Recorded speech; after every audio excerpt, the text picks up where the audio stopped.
राधा और कृष्ण के प्रेम के अनंत किस्से हैं। आखिर राधा कृष्ण के बिछड़ने का क्या कारण था? इसी रहस्य को उजागर करती है हमारी आज की कहानी ब्रिज 84 कोस।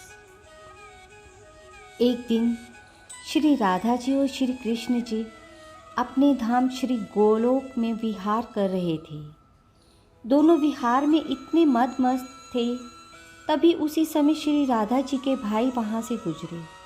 श्री राधा जी और श्री कृष्ण जी दोनों ने उनको नहीं देखा और ना ही उनकी तरफ ध्यान दिया, जिस पर श्री राधा जी के भाई को क्रोध आ गया कि हम यहाँ से गुजर रहे हैं और ये लोग विहार में इतने मदमस्त हैं कि इनको हमारी ओर ज़रा भी ध्यान नहीं है।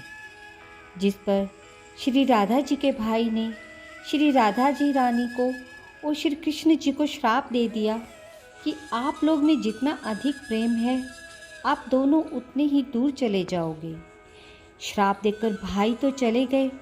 तब श्री कृष्ण जी और श्री राधा रानी जी से बोले कि आपके भाई द्वारा दिए गए श्राप के फल को भोगने के लिए तो मृत्युलोक में जाना पड़ेगा, क्योंकि यहाँ तो इस श्राप को भोगने का कोई साधन नहीं है।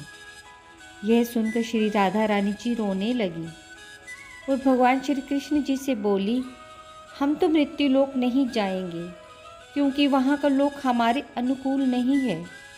वहाँ पाप अधिक है, पुण्य कम है। तब श्री भगवान जी बोले, चाहे वहाँ जो भी हो, श्राप भोगने तो वहाँ जाना ही होगा। श्री राधा रानी जी मृत्युलोक में आने के लिए किसी भी प्रकार से तैयार नहीं हो रही थी।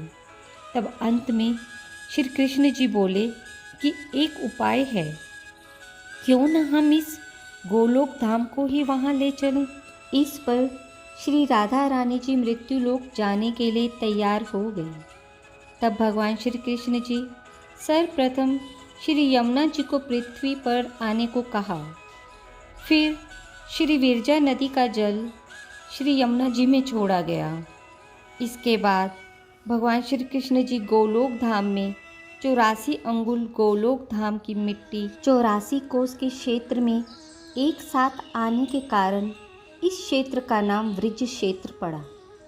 इस ब्रिज क्षेत्र में 12 वन, 24 उपवन, 20 कुंड और नंद गांव, बरसाना, गोकुल, गोवर्धन, वृंदावन, मथुरा, कोसी, राधा कुंड आदि क्षेत्र इसके अंतर्गत आते हैं।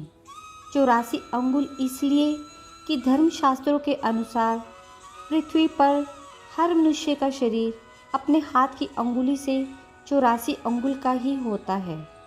इसके बाद भगवान श्री कृष्ण जी गोलोक धाम के सभी पशु पक्षी इत्यादि को बोले कि आप श्री राधा रानी जी की सेवा में ब्रिज में जाइए।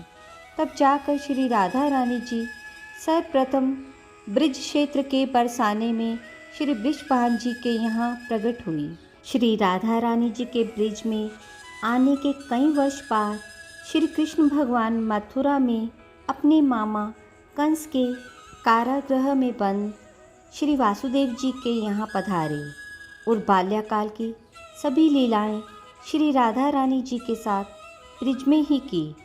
इसके बाद श्री कृष्ण जी तो ब्रिज छोड़कर चले गए, पर श्री राधा रानी जी अपने भाई द्वारा दिए गए श्राप को ब्रिज में ही बिताया और बाद में अपने धाम गोलोक को चली गई। श्रीमद् भागवत पुराण आदि में ऋषि संतों का वर्णन है कि कलयुग में ब्रिज 84 कोस की परिक्रमा लगाने से 84 जन्म के पापों से सहज ही मुक्ति मिल जाती है। मुक्ति कहे गोपाल से मेरी मुक्ति बताओ, ब्रिजरज जब माथे चढ़े मुक्ति मुक्त हो जाए। ब्रिज 84 कोस की परिक्रमा जो दे, तो लख 84 कोस के पाप हरि हर ले। राधे राधे। ऐसी ही सुंदर और रोचक कहानियों को और सुनने के लिए मेरे चैनल को सब्सक्राइब और लाइक करना ना भूलिएगा।